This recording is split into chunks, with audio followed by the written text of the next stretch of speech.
స్వచ్ఛత అంటే నందిని. నందిని పాలు మరియు పెరుగు. నమస్తే రమగారు. నమస్తే జయ. రమగారు, ఏదైనా కొత్త సిరీస్ స్టార్ట్ చేద్దామా? 3 ఎపిసోడ్లు వస్తే చాలా. ఆ, చిన్న సిరీస్. ఓకే. యాక్చువల్గా ఇది ఒక గ్రీకు కథ అట. చందమామలో వచ్చింది. చందమామలో ఇది ఏనాడు వచ్చిందంటో 47లోనో 48లోనో వచ్చింది. బా. 48, 49లో వచ్చింది. మనకి ఇలాంటిది ఒక ఇంగ్లీష్ సినిమా కూడా కనపడిద్ది ఆ మధ్య ఎప్పుడో నాకు. ఎవరు రకరకాలు రాస్తారు కదా. పూర్వం శాంతసింహుడు అని ఒక రాజుగారు ఉండేవారట. ఆయనకి శాంతిమతి అని ఒక భార్య ఉండేది. లేక లేక ఒక కుమారుడు కలిగాడు వాళ్ళకి. రాజుగారు చాలా మంచివాడు, అంతా మంచి మంచి లక్షణాలే ఉన్నాయి. చిన్న పిల్లాడుగా ఉండగానే ఆయన మరణించాడు. ఓ. అయితే సరే ఏమైంది, పిల్లాడిని రాజుని చేస్తారు జనరల్గా. ఏడాది బిడ్డ అయినా వాడిని రాజుని ఎక్కించాల్సిందే. కానీ రాజు ఎక్కించాక రాజ్యం చెయ్యొద్దు. అందుకని ఆవిడ ఏం చేస్తున్నారు, శాంతిమతి తన అన్నయ్య అయిన దుష్టపాలుడు వాడిని పిలిచి, ఆయన పక్క రాజ్యం వాళ్ళు, కాస్త నా రాజ్యాన్ని సంభాళించమని అడిగింది. మరి బావగారు మరణించాడు, అక్కయ్యకి వాళ్ళ తమ్ముడు అన్నకి తోడు ఉండాలి కదా, అపచెల్లెలకి తోడు ఉండాలని ఆ సోదరుడైన దుష్టపాలుడు ఈ రాజ్యానికి వచ్చాడు. పేరుకు తగినట్టు తగ్గవాడేనా? అందుకే పేర్లు అలాంటివి పెడతారు. అదే. 6 ఏళ్ల పిల్లాడు, మగ పిల్లవాడు ధీరసింహుడు అతని పేరు, రాజుగారి అబ్బాయి పేరు. ఈ 6 ఏళ్ల పిల్లాడు రాజ్యం చేసేది లేదు కాబట్టి దుష్టపాలుడే రాజయ్యాడు. మామయ్య, మేనమామ బాగానే చూసుకునేవాడు. రాజ్యం నడిచేది. ఏమంటారు దాన్ని, మనం వ్యవహారాలు నడవాలి కదా. రాజ్య పాలనా విధానం యంత్రాంగం, దానంతటా అది నడుస్తూ ఉండాలి. సరే అట్లాగే నడవడం మొదలుపెట్టింది. కొంతకాలం గడిచింది. పిల్లాడికి 21వ సంవత్సరం వచ్చింది. సరే పిల్లాడి 21వ పుట్టినరోజు అయ్యేసరికల్లా, 20వ పుట్టినరోజు అవ్వగానే అందరూ అనేవాళ్ళు, ఇక రాజు అయిపోతాడు మా రాకుమారుడు అని చెప్పుకునేవాళ్ళు. ఆవిడ ఇంకొక ఏడాది ఆగుదాం, పిల్లాడు కాస్త బుద్ధి వస్తుంది, టీనేజీలు దాటినాయి కదా ఇప్పుడే అని 21 వచ్చాక అన్నయ్యకి చెప్పింది. అన్నయ్య, ఇంకా పిల్లవాడి రాజ్యం పిల్లవాడికి ఇచ్చేసి, పెద్దవాడు అయ్యాడు కదా అని చెప్పింది. ఈ దుష్టపాలుడు వచ్చిన రోజు నుంచి వీడేనాడు పెద్ద అయిపోతాడో ఇది చేయాల్సి వస్తుందేమో బెంగతోటే ఉన్నాడు. అందుకని ఏం చేశాడు, చాలా మందిని తన వైపుకు తిప్పుకున్నాడు. రాకుమారుడికి రాజ్యం ఏమి ఇవ్వక్కర్లా, ఇన్నాళ్ళు మీరు సంభాళిస్తే వాడికి ఇవ్వటం ఏమిటి, ఎవరైనా మొత్తం ఆయన వైపే, యంత్రాంగం అంతా ఆయన వైపే ఉంది. జనరల్గా ఓ 10-12 ఏళ్ళు ఎవడైనా అది ఒక దాని మీద ఉంటే అది వాడిదే అయిపోతుంది, మీరు 14 ఏళ్ళ నుంచి ఉంటే మీదే ఇది, అలాంటి వాక్యాలు బాగా పట్టించుకున్నాడు. ఎప్పుడో ఒకప్పుడు అడుగుతుందేమో ఈవిడన్నారు, పుసుకుని అడిగింది. దాంతో ఇతను బాగా కాస్త సంభాళించుకుని, దాందేముందమ్మా, వాడిది కాకపోతే ఇదంతా ఎవరిది, వాడిని రాజుని చేసి మా అమ్మాయిని వాడికే ఇచ్చి పెళ్లి చేసి శేష జీవితం వాడిది అండనే గడపాలని కూడా నేను భావిస్తున్నాను అని వాళ్ళ అపజల్లెల్ని నమ్మించాడు. ఆవిడ సరేనంతే. సరేనన్నాక చూద్దాం, ముహూర్తాలు అవి చూద్దాం అని చెప్పాడు. ఆవిడ ఉత్సాహంగా ఉంది. నేను ఎందుకు ఇవ్వను ఉంటే ఆవిడ వేరే ఏర్పాటు చేసుకుంటుంది కదా, వేరే ఆలోచన చేస్తారు. నేను బ్రహ్మాండంగా ఇస్తాను ఇలాగే చేస్తారు చాలామంది. ఆ తెలివితేటలుంటాయి. నేను ఇవ్వను చేయను అని చెప్పారనుకో, వెంటనే గొడవ మొదలైపోతుంది. అవతల వాళ్ళు వీడితో ఇప్పించుకునేందుకు మార్గాన్వేషణ మొదలెడతారు. ఇస్తానంటే నెలలు గడిపేసేయచ్చు, అంతే. రోజులు వెళ్ళిపోతాయి. అక్కడి నుంచి వీడు ఏం చేశాడు, దుష్టపాలుడు తన మంత్రి సహచర వర్గాన్ని ఓ పక్కన పెట్టుకున్నాడు. అందరితో మాట్లాడటం మొదలెట్టాడు. ఎట్లా ధీరసింహుడి బెడద వదిలించుకోవాలి, ఇప్పుడు వాడిని మనమే తప్పిస్తే ప్రజలు వ్యతిరేకమైపోతారు, అపచెల్లెలు కూడా వ్యతిరేకమైపోతుంది. అందుకని అలా కాదు, ఇంకోలా చేయాలి. ఏం చేయాలంటే, సరే మంత్రుల్లో ఒకడు మహా తెలివైన టక్కరివాడు ఒకడున్నాడు. వాడన్నాడు, అది కాదండి, మనకి రాజ్యానికి 6-7 ఆమడల అవతల ఒక బ్రహ్మాండమైన 3 నెత్తెల రాక్షసుడు ఉన్నాడు. వాడు రాజ్యాల మీద పడి పీక్కు తింటాడు. మన పిల్లవాడిని నీ శక్తిని ప్రూవ్ చేసుకో, వాడిని చంపిరా, నువ్వు రాజుబాబు అని చెబుదాం. అదేం జరిగే పని కాదు, వెళ్ళే మధ్యలోనే అయిపోతాడు. మీ రాజ్యం మీకే ఉంటుంది హాయిగా. ఇంకొన్నాళ్ళు చూసి పిల్లాడు రాలేదు కాబట్టి ఎవరో రాకుమారుడిని తెచ్చి పెళ్లి చేస్తే మన అమ్మాయికి వేరే రాకుమారుడితో పెళ్లి కూడా అవుతుంది. ఇంకో రాజ్యం కూడా మన రాజ్యంలో కలిసేందుకు అవకాశం వస్తుంది. ఓహో, ఇలానే చెప్పారు. సరే ఏం చేశాడు ఈయన, 2-3 రోజుల తర్వాత వాళ్ళ అక్కయ్యని ధీరసింహుడిని పిలిచి ఏదైనా ఒక లోకోత్తరమైన కార్యక్రమం చేస్తే ప్రజలకి రాజు మీద నమ్మకం ఉంటుంది. మన బావగారు, చనిపోయిన బావగారు ఎన్నో రాజ్యాలు జయించి వాళ్ళ నాన్నగారికి యుద్ధంలో సహాయం చేసి తర్వాత రాజయ్యి ప్రజల మనసు చూరగొన్నాడు. ఇప్పుడు ఇట్లా ఆటకాయితనంగా తిరుగుతున్నవాడు రేపొద్దునే రాజు అయిపోతే ప్రజలకి ఏం ఇంప్రెషన్ ఉంటుంది, ఉండదు చూడు. అందుకని ఒక అద్భుతమైన వీరోచిత కార్యక్రమం చేయాలి పిల్లవాడని చెప్పాడు. వాళ్ళమ్మ అటాగే మా వాడికి అన్ని యుద్ధ విద్యలు వచ్చు, కత్తి తిప్పుతాడు, డాలు తిప్పుతాడని వాళ్ళమ్మ వెనకేసుకొచ్చింది. చిన్నపిల్లాడు వాడిని ఎట్ట పంపుతాం అనలా. ప్రూవ్ చేసుకోవాలి, పాయింట్ కదా. అదే అదే అదే. పిల్లాడు అన్నాడు ఏదైనా చేసేస్తాను మావయ్య, నువ్వు చెప్పు, నీ ఇష్టం అన్నాడు. వాడు రెడీగానే రెడీగా ఉన్నాడు. ఈయన అన్నాడు మనకి ఆ రామడల అవతల పెద్ద దండకారణ్యం లాంటి అడవి ఉంది. ఆ అడవి దాటితే ఎడారి వస్తుంది. అక్కడ ఒక 3 తలల రాక్షసుడు ఉన్నాడు. వాడు ఏడాదికోసారి నిద్రలేస్తాడు. ఏడాదికోసారి అవి లేచినప్పుడు ఏం చేస్తాడు, చుట్టుపక్కల రాజ్యాలు ఏదో ఒక రాజ్యానికి వెళ్ళి అందరినీ విడుచు తినేసి ఆ రాజ్యాన్ని పల్లాములు చేసేస్తాడు, ఏమో మిగల్చడు. అట్లా మనకి మన శత్రు రాజ్యాలు పోయినాయి, మనకి సహచర రాజ్యాలు అంటే మనతో బాగుండే స్నేహితుల రాజ్యాలు కూడా పోయినాయి. ఏదో ఒకనాడు అది మన మీద పడక తప్పదు. అందుకని ముందే నువ్వు వెళ్ళి వాడిని వధించేసి వచ్చావంటే వాడు చుట్టుపక్కల ఉన్న రాజ్యాల్లో కొంచెం ఇంకా బతికి బట్టకట్టిన కొన్ని ఉన్నాయి కదా, అవును, వాళ్ళందరూ మనకు ఫ్రెండ్స్ అవుతారు. ఓకే, నీ కీర్తి ఆచంద్రార్కం ఉంటుంది, నీకు చాలా పేరు వస్తుంది, ప్రజలు మనల్ని చోరుకుంటావు నువ్వు అని చెప్పాడు. చెప్పి నీకు ఒక మంచి గుర్రం ఏరుకో, మన గుర్రాలు నీకు ఏ గుర్రం కావాలంటే ఆ గుర్రం నాదడినా సరే అని చెప్పి ఇది ఒక కత్తి డాలునే ఒక కత్తి ఓ డాలు చేతులు పెట్టాడు. వెళ్ళు ఇవి 2 తీసుకో, గుర్రం వేసుకొని వెళ్ళిపోవు అనగానే కుర్రాడు తయారైపోయాడు. ఊరిని సాహసకృత్యం కదా, పిల్లలకి అట్లాంటివి ఆసక్తిగా ఉండదు. అవును, బంగీ జంప్ చేయమంటే చాలా మంది పిల్లలు ఉత్సాహపడతారు. అవును, కాన్సిక్వెన్సెస్ ఆలోచించే వయసు కాదు అది. అవును. సరే ఈ అబ్బాయి ఏం చేశాడు, అలాగేనని మర్నాడు పొద్దునే అమ్మగారికి దండం పెట్టి వాళ్ళ మామయ్యకి బాయ్ బాయ్ చెప్పి పొద్దునే గుర్రం వేసుకుని వెళ్ళిపోయాడు. ఇక వెళ్ళాడో వెళ్తూనే ఉన్నాడు. ఏవో రకరకాల ఊళ్ళు దాటాడు, ఎక్కడ తిండి దొరికితే ఎక్కడ తిన్నాడు, ఏవో కొంచెం డబ్బులు పట్టుకెళ్ళాడు. గుర్రం మంచిది, గుర్తుపడతారు. ఇవన్నీ అయ్యి వెళ్ళిన తర్వాత 100 ఆమడలు దాటాక 6 ఆమడలు దాటాక ఒక దండకారణ్యం వచ్చింది. అడవిని కూడా మెల్లిగా దాటుకుంటూ పోయాడు. తర్వాత పెద్ద ఎడారి, ఏమీ లేదు అక్కడ. కాస్త ప్రయాణం చేస్తే దారి తప్పిపోతారు. అక్కడ దారి తప్పిపోతున్నాడా, నేను తప్పొస్తున్నానా, ఏం చెయ్యాలి అని అనిపిస్తూనే ఉంది. అట్లాగే వెళ్తుంటే ఎవరో వీపు మీద తట్టారు, ఎవరు నువ్వు అని. వెనక్కి తిరిగి చూస్తే ఎవరు లేరు. అటు ఇటు చూస్తే కనిపించాడు ఒక ముసలాయన కనిపించాడు వీడికి. ఇప్పుడు ఎడారిలో ఎవ్వరూ లేరు. ముసలాయన ఎలా వచ్చాడు? ఉన్నాడు అక్కడ. ముసలాయన ఏమన్నాడు, బాబు ఎవర్రా నువ్వు, ఎందుకు వచ్చావు ఇక్కడికి అన్నాడు. అనగానే నేను 3 తలల రాక్షసుడు చంపడానికి వచ్చాను అన్నాడు. ఆయన పక్కపక్కన వాడు రాక్షసుడినే చంపేద్దామని, వాడు పరమ భయంకరుడు, అదేం సులువు కాదు, వచ్చినవాడు వచ్చినట్టే వెనక్కి వెళ్ళిపో అన్నాడు. అంటే ఒప్పుకోలే. వెనక్కి వెళ్తే ఎట్లా, మా మామయ్య చంపి రమ్మన్నాడు. చంపితే కానీ పోను. తర్వాత ఏమో రాజ్యంలో నాకు మంచి పేరు రావద్దు, నా బలం ప్రజలకు తెలియద్దు అంటే ఏం పెట్టి చంపుతావు రా నువ్వు అన్నాడు. ఏముంది, ఇదిగో కత్తి డాలు తెచ్చానంటే కత్తి డాలు చూపించాడు. పక్కపక్క నవ్వాడు ఆ వృద్ధుడు. మీ మామయ్య నిన్ను ఇక్కడికి ఎట్టా పంపించాడో నాకు అర్థం కావట్లేదు. ఈ తాతల కాలం నాటి కత్తి, తాతల కాలం నాటి డాలు, నువ్వు వీటితో వాడినేం చేస్తావు నువ్వు, దానికి కావలసిన కత్తే వేరు అన్నాడు. అనేసరికి కుర్రాడు డీలాగా పెట్టుకున్నాడు మొహం. ప్రయత్నం చేయకుండా ఊరికే ఇక్కడికి వచ్చి చూసి వెళ్ళిపోవచ్చా, నేను చూసి నేను వెళ్ళను, చంపి వెళ్ళాలి అంతే అనేసరికి వృద్ధుడికి జాలేసింది. పిల్లాడు చూస్తే ఇంకా ముక్కుపచ్చలు ఆరలేదు, 21, 22 ఉంటాయి. వీడిని ఈ పని మీద పంపించాడు వాళ్ళ మేనమామ. పోనీ యోధ సేనల్ని పంపించాడు, ఎవరన్నా మంత్రవాదులు ఉన్నారంటే ఎవరు లేదు. ఒక పిల్లాడు లింగులు ఇటుకమంటూ వచ్చి వాడు ఏం చేస్తాడు.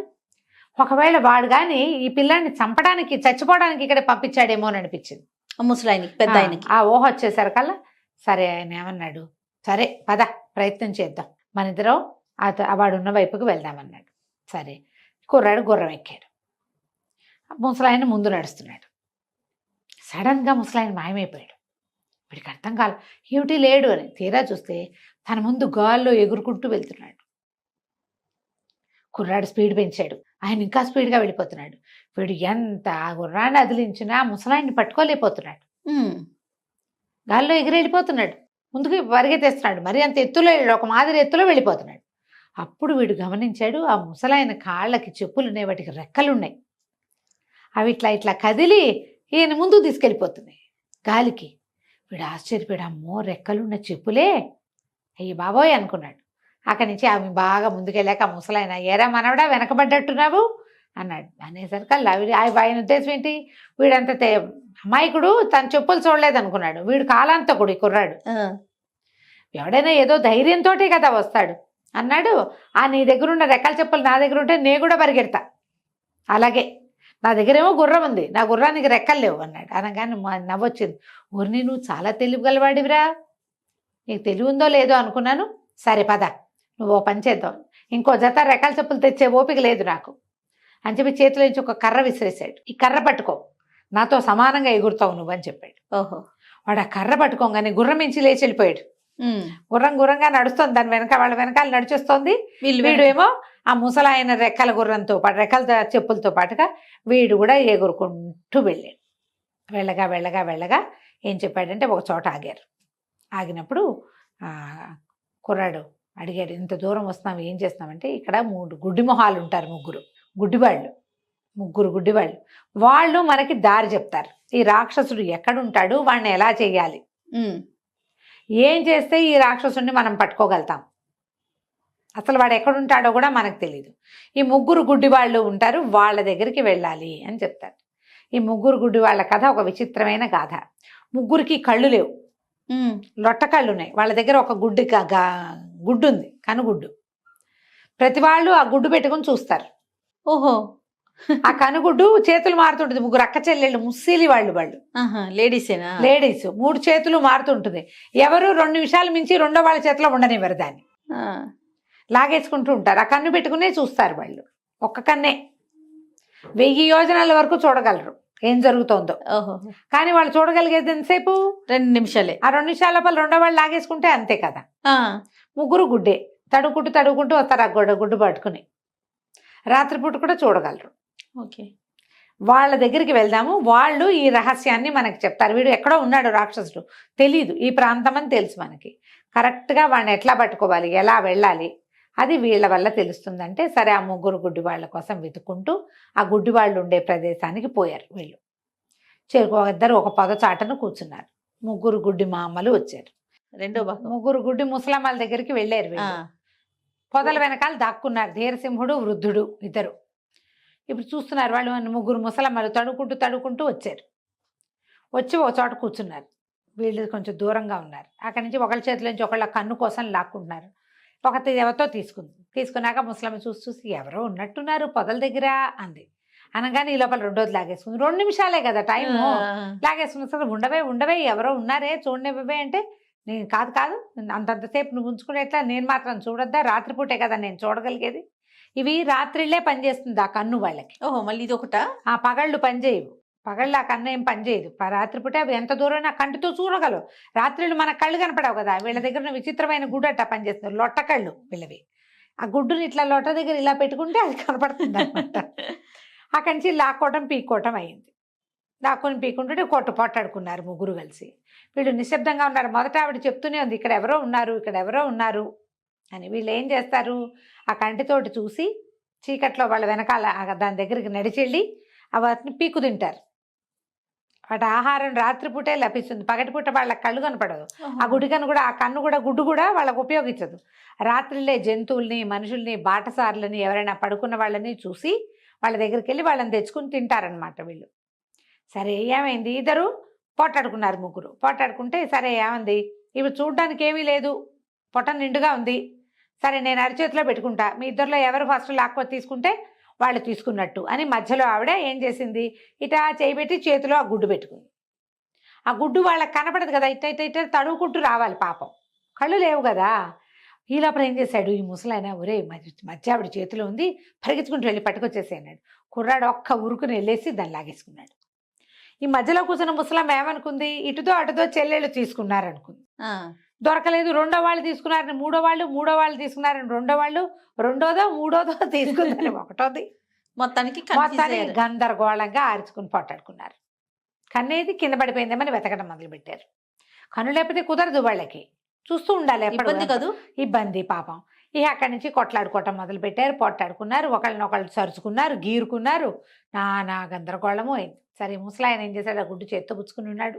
పిల్లాడి తెచ్చి చేతిలో పెట్టాడు కదా, జాలేసింది పాపం. వీళ్ళు కొట్టుకుంటున్నారని లేచి నిలబడి, ఓ ముసలమ్మలు మీ 3 కొట్టుకోవద్దు, మీ గుడ్డు నా దగ్గర ఉంది, గుడ్డు ఇస్తాను వెనక్కి. మీరు మాకేం చెప్పాలంటే, ఇక్కడ చుట్టుపక్కల ఎక్కడో 3 తలల రాక్షసుడు ఉన్నాడు, వాడి దగ్గరికి ఎలా వెళ్ళాలి, వాడిని ఎలా చంపాలి మీరు చెబితేనే గుడ్డు ఇస్తా, లేకపోతే ఇవ్వను. అనగానే ఎవరెవరా నడిచారు. ఎవడరా నువ్వు, చంపేస్తాం బికేస్తాం అన్నట్టు. ఏం చంపాలన్నా ఆ గుడ్డు ఉండాలి, గుడ్డేమో ఈయన దగ్గర ఉంది. అక్కడి నుంచి అరిచర్చి కేకలు పెట్టారు. ఒక తండ్రి చూసే ఇట్టటి అట్లని చెప్పకు, ఆ రాక్షసుడు ఎవడో మనకేం తెలుసు, అలాంటివన్నీ చెప్పకూడదు. యువకెక్కడికి పోతాడు, ఆ గుడ్డు వాడేం చేసుకుంటాడు, వాడికి ఉపయోగపడదు, మనకే ఉపయోగపడుతుంది, వాడు ఏం చేసుకుంటాడు, పోతే పోనీ మంది అనేసరికల్లా మూడోదంది వసే వాడు కనుక చితకుట్టేశాడు, కిందేసి కాలుతో తొక్కేశాడు అనుకో పోతుంది కన్ను అసలు లేకుండా మోసం. మనకి. అయితే అదే చేస్తానన్నాడు ముసలాయన. ఇది ఎట్ట పోగొట్టాలో తెలియలే, నువ్వే ఇచ్చావు ఐడియా అనగానే మిగిలిన వాళ్ళిద్దరు ఆ మధ్య ముసలమ్మని తిట్టారు. ఐడియాలు ఇస్తావు, బ్యాడ్ ఐడియాలు అన్నీ నువ్వు అని తిట్టిపోసారు.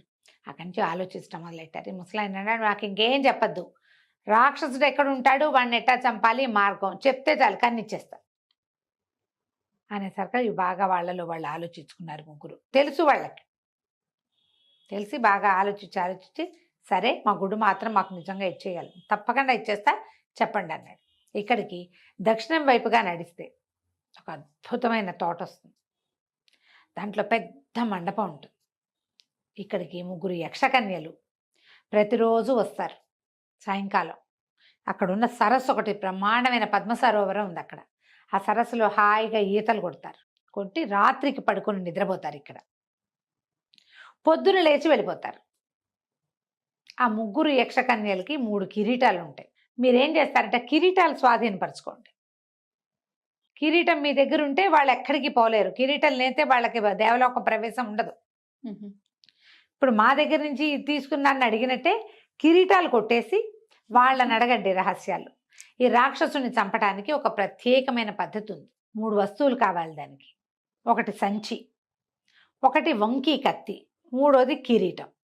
ఈ 3 వస్తువులు ఈ ముగ్గురు యక్షకన్యల దగ్గర ఉంటాయి. ఆ కిరీటాలు కొట్టేసి ముందు తర్వాత వాళ్ళు కిరీటాల కోసం ప్రాధేయపడితే మీ దగ్గరున్న 3 మాయ వస్తువులు ఇవ్వమని చెప్పండి. ఆ వస్తువులు ఉన్నవాడే 3 తల రాక్షసుని చూడగలుగుతాడు, చంపగలుగుతాడు. లేకపోతే ఏం చేయలేరు. సరే ఏమైంది, సరేనన్నారు. సరేనని బాగుందిగా ప్లాన్. ఇక్కడి నుంచి దక్షిణంగా వెళ్ళాలి, చెరువు తోట కనపడాలి. సరే ఈ విధంగా ఏం చేశాడు ముసలాయన, వెళ్ళి వాళ్ళు ఎదురుకుండా గుడ్డు పెట్టి, ఇదిగో మీకు ఒక అడుగు దూరంలో నేల మీద పెట్టాను, మీ గుడ్డు మీరు తీసుకోండి అంటే వీళ్ళు తడుకునే లోపల వీళ్ళిద్దరు ఏం చేశారు, ఈ ముసలాయన కుర్రాడు అక్కడ కనపడితే అవి పట్టేస్తాయి. 3 రాక్షసులు, 3 ముసలమ్మలు పట్టేస్తారు. అందుకని ఏం చేశారు, వాడు ఆయనకేమో రెక్కల చెప్పులు ఉన్నాయి, ఆడు కర్ర పుచ్చుకుంటే పిల్లాడు కూడా ఎగిరిపోతాడు. ఇద్దరు ఝామ్ అంటూ అక్కడి నుంచి ఎగిరిపోయారు. ఎగిరిపోయి సరిపదని తర్వాత ఇక ఆ దక్షిణం వైపుకి వెళ్ళటం మొదలుపెట్టారు. దక్షిణం వైపుకి ఇప్పుడు రాత్రే, ఇది రాత్రిళ్ళు వాళ్ళు పడుకుంటారు యక్షకన్యలు. దక్షిణం వైపుకి వీళ్ళు నడకైతే టైం పట్టేది, ఎగురుతారుగా వీళ్ళు. ఆ దక్షిణం వైపుకి వెళ్తే పెద్ద తోట, దాని నిండా ఎన్ని పువ్వులు, ఎన్ని కాయలు, పెద్ద చెరువు, దాని నిండా పద్మాలు, ఫ్రెష్ నీళ్లు, ఎన్ని నీళ్ళు, ఎంత బాగుందో అది. పెద్ద మండపం లాంటిది ఉంది. చూస్తే వాటి మీద ఆ పైన ఒక 3 మంచాలుండి 3 మంచాల మీద అపురూప సౌందర్యవతుల్లా ఉన్నారు. ఎంతంత పెద్ద పెద్ద శరీరాలు, పొడుగాటి వాళ్ళు మంచం మీద పొడుగుతూ ఉన్నారు, పడుకుని నిద్రపోతున్నారు. ఆ పడుకుని నిద్రపోతున్న వాళ్ళ వెనకాల ఈ మంచాల కోళ్ళకి తలవైపు ఇట్లా వస్తుంది కదా డిజైన్, ఆ కోడికి తలా ఒక కిరీటము తగిలించింది. ముసలాయన అన్నాడు, కుర్రాడు ఒరే అడుగులో అడుగేసుకుంటూ 3 తెచ్చేసి, శబ్దం చేయొద్దు, స్పీడ్గా నడవాలి కానీ శబ్దం చేయకూడదు. కుర్రాడు ఏం చేశాడు, మెల్లిగా వెళ్ళి వాళ్ళ వైపే చూస్తే వాళ్ళ నగలు, వాళ్ళ బట్టలు, ఆఖరికి వాళ్ళు విప్పిన చెప్పులు కూడా విచిత్రంగానే ఉన్నాయి. చెప్పులు విప్పి పడుకున్నారు. అలాగా 3 కిరీటాలు తెచ్చేసాడు. తెచ్చేసాక వీళ్ళు ఏం చేశారు, కిరీటాలను చక్కగా తలకి పెట్టుకున్నాడు కుర్రాడు, 2వ తలకి పెట్టుకున్నాడు ఈయన ముసలాయన, 3వ కిరీటాన్ని చేతికి పొంగి దీనిలాగా తగిలించుకుని ఇద్దరు బయటకు వచ్చారు. బయటకు వచ్చాక కుర్రాడు చెప్పాడు, ఒరే నీకు పాట పాడడం వచ్చా అని అడిగాడు కుర్రాడు. ఓ నాకు బోల్డ్ పాటలు పద్యాలు వచ్చాన్నాడు కుర్రాడు. ఏది ఒకటి పాడన్నాడు. అమ్మో వీళ్ళు లేస్తారేమో అన్నాడు. వాళ్ళు లేవడానికే కదరా మనం పాడేది అని చెప్పి అక్కడి నుంచి చప్పట్లోని ఇద్దరు కలిసి చప్పట్లు జరుస్తూ పాటలు పాడడం మొదలుపెట్టారు. వాన వాన వల్లప తిరిగారు, పెద్ద గొంతులతో పాటలు పాడారు, టపా టపా చప్పట్లు కొట్టారు. ఇద్దరు కలిసి ఇట్టా కొట్టుకుంటారు కదా చప్పట్లు, ఆ కొట్టారు. కొట్టేసరికల్లా ఈ సందడికి గోలగోలగా మండపంలో అరుస్తూ ఉండేసరికి ఈ 3 యక్షకన్యలు నిద్ర లేచారు. ఎవరో గోల చేస్తున్నారు, ఎవరు వాళ్ళు, అసలు మనుషులు ఎట్లా ప్రత్యక్షం అవుతా, ఎట్లా వస్తారు ఇక్కడికి, ఎట్లా ప్రవేశిస్తారు అని చెప్పేసి 3 లేచి కూర్చున్నారు. లేచి కూర్చుని చూస్తే ఏముంది, మండపం ఈ చివర మంచాలు వేసుకుని తాము పడుకుని ఉంటే ఆ చివరన ఓ కుర్రాడు, ఓ ముసలాడు ఏమిటో డ్యాన్సులు చేస్తున్నారు. సడన్గా చూసి తెల్లబోయారు. ఓయ్ మన కిరీటాలు వీళ్ళ దగ్గర ఉన్నాయి. ఉమ్. ఆఖరి పరిగెత్తుకుంటూ వెళ్ళారు. మా కిరీటాలు ఎందుకు తీసుకున్నారు, కిరీటాలు మాకు ఇచ్చేసేయండి అని చెప్పి మీద పడబోయారు. వీడి దగ్గర చెప్పులు కర్ర ఉన్నాయిగా, వాళ్ళకి అందకుండా ఎగరటం మొదలుపెట్టారు వీళ్ళు. చెప్పు ఎగురు అంటే ఎగురుతుంది, ఆ కర్రను ఎగురు అంటే ఎగురుతుంది, నుంచుంటే నుంచుంటాయి. ఈ ముగ్గురికి శక్తులు లేవు ఇప్పుడు. ఉమ్. ఆ కిరీటాలు పెట్టుకుంటేనే ఉంటాయి. ముగ్గురు అమ్మాయిలు నిలబడి చూస్తూ నుంచున్నారు, ఏం చేయాలో తెలియక. బతిమలాడ్డ మొదలెట్టారు. ఒరే ముసలాడ్డలు ఏమన్నావు, పెద్దవాడివి, ఇట్లా చేయొచ్చా నువ్వు, కిరీటాలు లేకపోతే మాకు చేతులు కాళ్ళు కదలా, ఊరికే నడుస్తాం మనుషుల్లాగా. యక్షకన్యలో మాకు బోల్డు శక్తులు ఉంటాయి, శక్తులన్నీ కిరీటాల్లో ఉన్నాయి. అసలు ఇక్కడి నుంచి వెళ్ళాలంటే ముందు మాకు కిరీటాలు కావాలి, మా కిరీటాలు మాకు ఇచ్చేసేయమని బతిమలాడారు. బతిమలాడితే ముసలాయన అన్నాడు, అట్లా కాదు, మీ దగ్గర 3 మాయ వస్తువులు ఉన్నాయి కదా, ఏ వస్తువు ఇస్తే వాళ్ళ కిరీటం ఇస్తా అనేసరికి వీళ్ళు అన్నారట, ఇవ్వకూడదు, అది చాలా ప్రమాదం. అంటే అయితే మీరు ఇక్కడే ఉండండి, మీ కిరీటాలు తీసుకుని మేము మా ఇంటికి వెళ్ళిపోతాం అన్నారు. ఈ అమ్మాయిలు ముగ్గురు బాగా ఆలోచించుకుని, సరే ఎప్పటికో ఒకప్పటికి జరగాల్సిందే, వాళ్ళకి తెలుసు ఈ వస్తువులు ఎవరికైనా ఇస్తే రాక్షసుడు చచ్చిపోతాడని. వాటి కాపలా అనమాట వాళ్ళు. ఏదో ఒక రోజు జరగాలి, ఎవరో మానవులే వస్తారని ఇదివరకు మనకు బోధ ఉంది కాబట్టి ఇది చేద్దామని ఏం చేశారు, మొదట అమ్మాయి ఏం చేస్తుంటే ఒక కిరీటం తెచ్చిచ్చింది. కిరీటం సరిపుచ్చుకున్నాడు, ఆమె కిరీటం ఆమె చేతిలో పెట్టాడు ముసలాయన. రెండో అమ్మాయి ఏం చేస్తుందంటే ఒక వంకి కత్తి, ఇంత పొడుగ్గా ఉంది, ఇట్లా వంపు తిరిగి ఉంది, ఇచ్చింది. ఆ వంపు కత్తి ఇచ్చింది, వాడి కిరీటం ఇచ్చేశారు. మూడో అమ్మాయి ఒక సంచి పట్టుకొచ్చింది, ఆ సంచి తీసుకున్నారు. నేను మొదటి భాగంలో ఒక విషయం చెప్పకుండా వదిలేసింది ఏంటంటే, కుర్రాడు కత్తి డాలు తెచ్చుకున్నాడు కదా, ముసలాయన ఏమన్నాడంటే, సరే నేను నిన్ను అక్కడికి తీసుకెళ్తాను, నీ దగ్గర ఉన్నది కత్తి డాలే కదా, డాలుని బాగా మెరుగు పెట్టని చెప్పాడు. మెరిపించాలి, డాలు పాత పడిపోయింది, ఇనపడాలు, అదే ఇత్తడు ఇనప ఉంటాయి కదా. వీడేం చేశాడా, చుట్టుపక్కల ఉన్న ఇసుకేసి దాన్ని బాగా రుద్ది నున్నగా చేశాడు. అదేంటంటే మొహం చూసుకుంటే అద్దంలాగా కనపడాలన్నమాట. ఓహో, అద్దంలాగా కనబడే డాల్ ఉంది వాడి దగ్గర. సరే ముగ్గురు ఏం చేశారు, వెళ్ళి ఆ ముగ్గురు యక్షకన్యలు బతుకు జీవుడా అనుకుని ఆ కిరీటాలు 3 పుచ్చుకుని వాళ్ళ దారిని వాళ్ళు వెళ్ళిపోయారు. జాగ్రత్తగా ఉండండి అని వీళ్ళకి చెప్పి వెళ్ళారు. సరే ముసలాయన కుర్రాడు ఇద్దరు కలిసి తమకు దొరికిన మాయ సంచి, మాయ కిరీటం, మాయ వంకి కత్తి, ఆ 3 పుచ్చుకుని యువతలకు వచ్చారు. వచ్చాక అప్పటికి ఎన్ని రోజులైందో బయలుదేరి, ఈ ముసలాడు కనపడక ముందు ఎప్పుడో తిన్నాడు ఆ పిల్లాడు అన్నం. ఓకే, తిండి లేదు. తిండి లేకపోయేసరికల్లా వీడు అన్నాడు, అన్నం మాట ఎత్తి 3-4 రోజులు అయిపోయింది, ఆహారం లేదు, అక్కడ తిరిగి ఇక్కడ తిరిగి చచ్చిపోతున్నా, కడుపులో కాలిపోతుంది, 2 రోజులు అయిపోయింది. ఏమైనా తిందామంటే ఆయన నవ్వు వచ్చింది, నవ్వుతున్నాడు. నవ్వుతుంటే కుర్రాడు అన్నాడు, ఏమిటి నేను అన్నం అడుగుతుంటే నవ్వుతావు, రెక్కల చెప్పులు వేసుకుని నన్ను మాసుకొచ్చినట్టుగానే ఆకలి లేకుండా ఏదైనా వేసుకున్నావా నువ్వు అంటే నవ్వాడనమాట ఆయన. ఒరే అది కాదురా నాయన, మనకు 3 వస్తువులు వచ్చాయా, 3 వస్తువుల మాయ సంచి ఏమిటనుకుంటున్నావు, దాంట్లోంచి ఆహారం వస్తుంది అని చెప్పి ఆ సంచిని బోర్లించి పెట్టాడు. బోర్లించి పెడితే అందులోంచి ముందో 2 పళ్ళు వచ్చినాయి, ఆ 2 పళ్ళు తీయగానే ఇంకో 4 వచ్చినాయి, 4 తీయగానే 8 వచ్చినాయి, ఆ వస్తూనే ఉన్నాయి. ఎన్ని రకాల పళ్ళు వచ్చినాయో అందులోంచి. కుర్రాడు చాలు అనేదాకా ఆ సంచి బోర్లించే ఉంచాడు ముసలాయన. ఓకే, బోర్లించిన సంచులోంచి వస్తువులు వస్తూనే ఉన్నాయి. సరే ఇద్దరు కడుపు నిండా తిన్నారు. తిన్నాక అప్పుడు ఏం చేశాడు, ఆ కిరీటం ఇచ్చారు కదా, కిరీటాన్ని ఎత్తి కుర్రాడి చేతిలో పెట్టాడు, నెత్తి మీద పెట్టాడు. నెత్తి మీద పెట్టి, ఎరా అబ్బాయి నువ్వు నేను నీకు కనిపిస్తున్నానా అన్నాడు. ఎందుకు కనపడావు, నా పక్కనేగా ఉన్నావు అన్నాడు. కానీ నువ్వు నాకు కనిపించట్లేదురా అన్నాడు ముసలాయన. కుర్రాడు ఆశ్చర్యపడి, అదేంటి తాత అన్నాడు. అదంతేరా, కిరీటం తీసి నా నెత్తి మీద పెట్టి ఇప్పుడు అన్నాడు. కుర్రాడు కిరీటం తీసి తాత నెత్తి మీద పెట్టాడు. ఇప్పుడు తాత కనబడ్డం మానేశాడు. అప్పుడు వాడికి తెలిసింది ఆ కిరీటం ఏమిటంటే మాయ కిరీటం. ఓహోహో, అది పెట్టుకుంటే మాయమైపోతారు, ఓకే, ఎవరికి కనపడరు, ఎవరు చూడలేరు, వాళ్ళన్నిటి చూస్తుంటారు. ఆ కత్తి ఏమో రాక్షసుని చంపడానికి ఉపయోగపడే కత్తి, సంచి ఏమో ఈ ఆహారపు సంచి. సరే ఏమనుకున్నారు, ఒకరితో ఒకళ్ళు కాసేపు మాట్లాడుకుని ఆ విషయం ఈ విషయం చెప్పుకుని మనం రాక్షసుండే దగ్గరికి వెళ్దాం, కిరీటం పెట్టుకుంటే ఎక్కడికైనా వెళ్ళిపోవచ్చు, మనం ఎక్కడికి కావాలంటే వెళ్ళిపోతాం.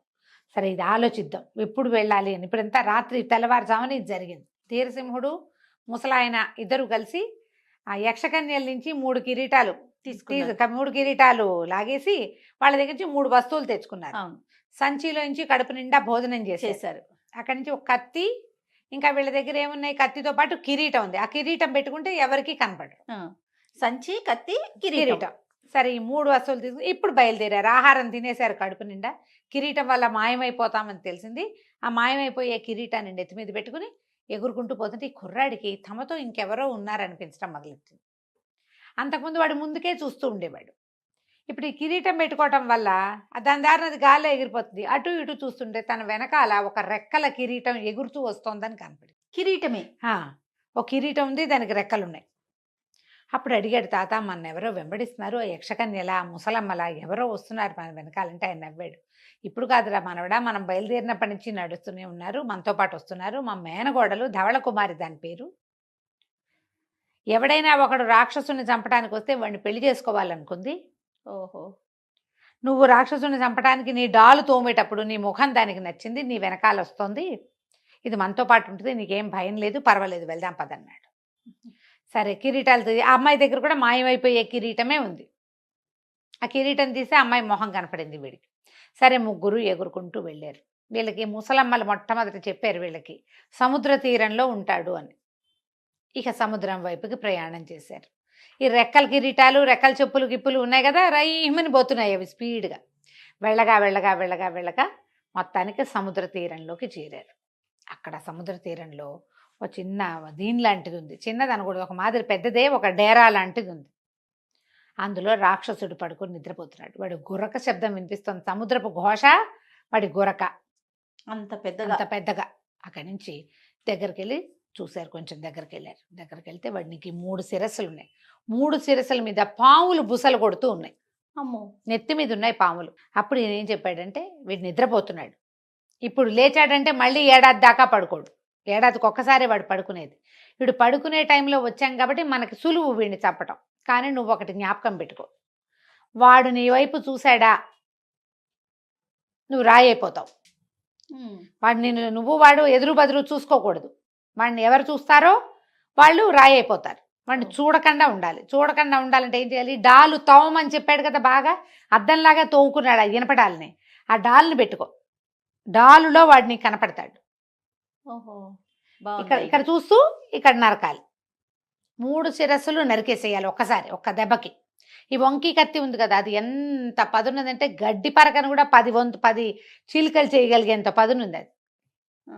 అంత పదునున్న కత్తి అయితేనే వాడు, లేకపోతే ఒక తల నరుకుతారు. ఏ కత్తి అయినా 3 తలలు ఒకేసారి నరకడం ఎట్ట కుదురుతుంది. ఇంత పదునైన కత్తి ఉంది కాబట్టి నువ్వు దగ్గరికి వెళ్ళు. మరి తాత మీరు చూస్తారు కదా అన్నాడు. మేము ఎందుకు వస్తాం, మేము దగ్గరికి కూడా రాము, మేము దూరమే ఉంటాం మేమిద్దరం, నువ్వు ఒకడివే వెళ్ళు దగ్గరికి.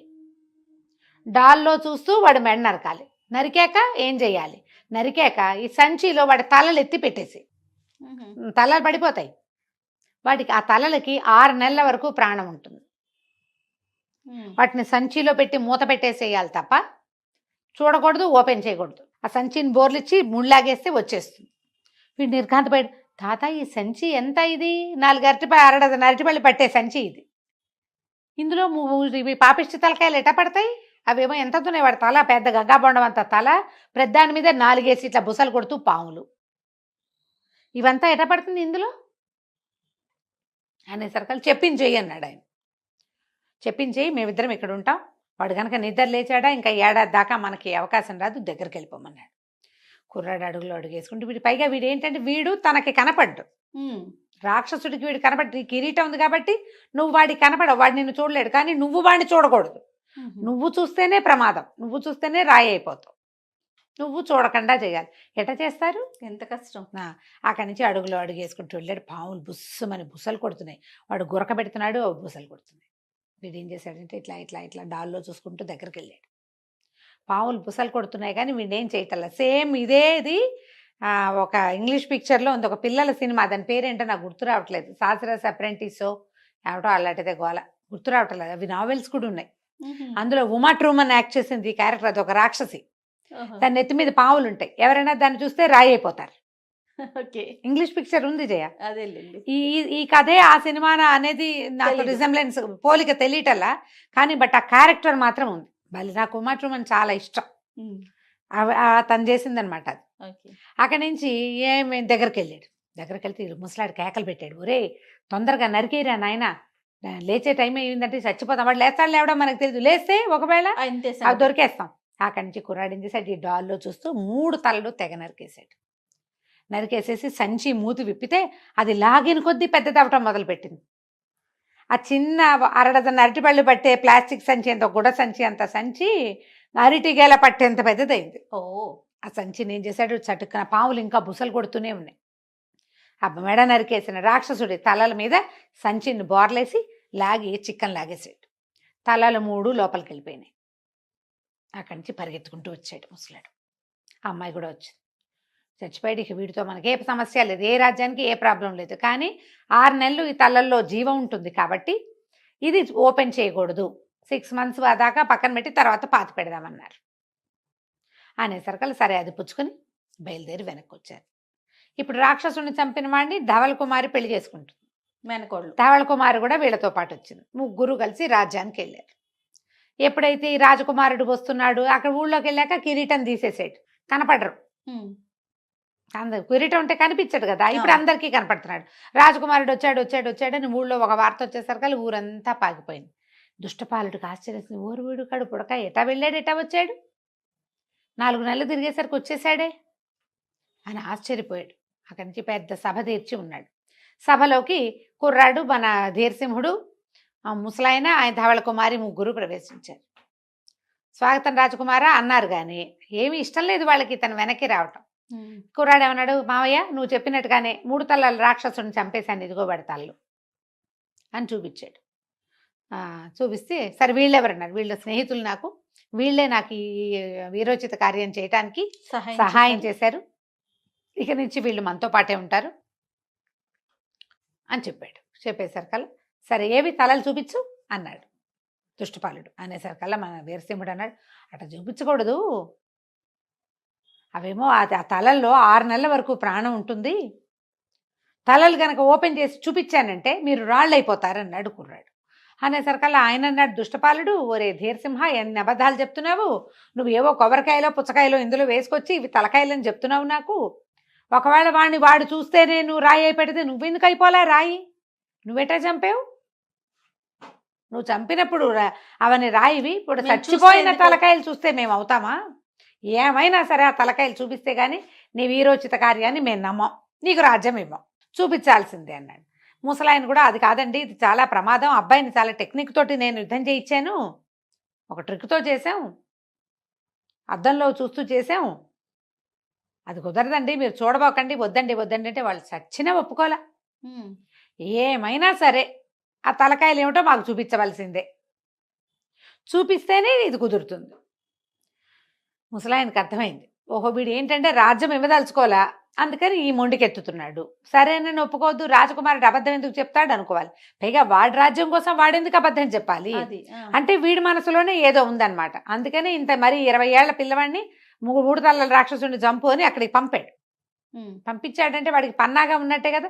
సరే వీళ్ళ రోగం ఇట్లా కుదర్చాలని ఏమన్నాడు, ధీరసింహ నువ్వేం భయపడద్దు, ఏదైతే అదవుతుంది, కాన్సిక్వెన్సెస్ మేము ఫేస్ చేస్తామంటున్నారు కదా, వాళ్ళనే ఫేస్ చేయనివ్వు, ఈ ఫేస్లన్నీ పోయాక మన దారిని మనం రాజ్యం చేసుకోవచ్చు, మేమిద్దరం అవతలకుంటాం, కళ్ళు మూసుకో, పొరపాటును కూడా నీ కన్ను దాని మీద పడకుండా సంచి ఊడదీసి చూపించు, పని అయిపోయాక దాన్ని సంచులు పెట్టి బిగించేసి కళ్ళు మాత్రం తెరవద్దు అని చెప్పేసి వీళ్ళిద్దరూ ఒక కిరీటం పెట్టుకుని, అమ్మాయి దగ్గర ఒక కిరీటం ఉంది, ఆ వీడి దగ్గర ఉంది మాయమైపోయే కిరీటం, ఆ కిరీటం పెట్టుకుని సభ కాచి వరకు వెళ్ళి నుంచున్నారు అటు తిరిగి. సరే ధీరసింహుడు ఏం చేశాడు, మావయ్య నీ ఇష్టం, నేను ముందే చెప్తున్నాను, నేను చెప్పినా నువ్వు వింటలేదంటే దుష్టపాలుడు ఒప్పుకోలే, ఏమైనా సరే రాయవ్వాలని ఉంది, చూస్తాను రాక్షసులను చూడాల్సిందే అన్నాడు. అనగానే కుర్రాడు ఏం చేశాడు, కళ్ళు గట్టిగా ముసుకున్నాడు, సంచి కూడా తీశాడు, లోపల నుంచి బుసబుసలాడుతున్నాయి పాములు, అది చేయి పెట్టి పైకి తీశాడు, పైకి తీసి అది చూపించడం ఏంటి, అటు తిరిగి ఇట్లా సభలో ఉన్న వాళ్ళందరికీ చూపించాడు, ఠకీమని సంచులు పెట్టి మూతేశాడు. సంచి బిగిచాక కళ్ళు తెరిచి చూస్తే అన్ని రాతి బొమ్మలు ఉన్నాయి, ఎవరు లేరు మనుషులు. సభ నుంచి ఆ చివరి నుంచి ఈ చివరి దాకా ఉన్న వాళ్ళందరూ, ఆయనకి కొంతమంది ఉన్నారు మంత్రులు, సైన్యాధిపతులు, ఇవన్నీ ఒప్పుకునేవాళ్ళు, ఉన్న వాళ్ళందరూ రాళ్ళైపోయారు. తాత అయిపోయిందని కేకలు పెట్టాడు. అటు తిరిగి నుంచిన ముసలాయన ధవళ కుమారి ఇద్దరు ఇటు తిరిగి చూసి మొత్తం అన్ని స్తంభాలే అని ఇంకేం లేవు. అక్కడి నుంచి ఈ రాళ్ళని బయటపారిచ్చారు. ఇంకేం చేస్తారు, అన్ని రాళ్ళు అయిపోతే ఇంక ఏం చేస్తారు, వాళ్ళకి మామూలు అయ్యేది లేదు, ఇంక లేదు. ఎలాగూ వాళ్ళు పన్నాగంతో ఉన్నారు, ఆయన ఫ్రెండ్సే కదా ఉన్నది. మొత్తం బయట నుంచి సైనికులు పిలిచి ఈ రాళ్ళని మోసుకెళ్ళి సముద్ర తీరంలో బారేయండి అని అన్నీ తీసుకెళ్ళి సముద్ర తీరంలో బారేయించారు. ఈ రాతి తలలు కట్టి ఉన్నదాన్ని, తలలు కట్టిన మూట ఉంది కదా, ఈ మూటని మాత్రం ఒక లోపల గదుల్లో చీకటి గదుల్లో పెట్టేసి తలుపులు తాళాలు వేసేశారు భద్రంగా, దాన్ని బయటికి రానివ్వకుండా, ఎవ్వరూ దాన్ని చూడకుండా. తర్వాత ఈ రాజ్యసభ అంతా శుభ్రంగా ప్రక్షాళన చేసుకుని రాజకుమారుడు రాజైపోయాడు. మంత్రి మామయ్యలు ఏమయ్యారు అంటే ఏమయ్యారో ఎవరికి తెలుసు, ఎవరికి తెలియదు. మంత్రిగా మామయ్య గారి కుమార్తెని వీడేం పెళ్లి చేసుకోవాలి, ధవళ కుమారునే పెళ్లి చేసుకున్నాడు. మామయ్య కూతురికి ఇంకో పెళ్లి, వాళ్ళకు ఒక రాజ్యం ఉందిగా, అక్కడ పంపించేశారు, పిల్లని పంపేశారు. హాయిగా తన రాజ్యం తను చేసుకున్నాడు. కథ కంచికి మనం ఇంటికి. చాలా బాగుందండి. లాస్ట్ లో ట్విస్ట్ భలే ఉంది రమ్మగారు. అవును. నమస్తే. నమస్తే.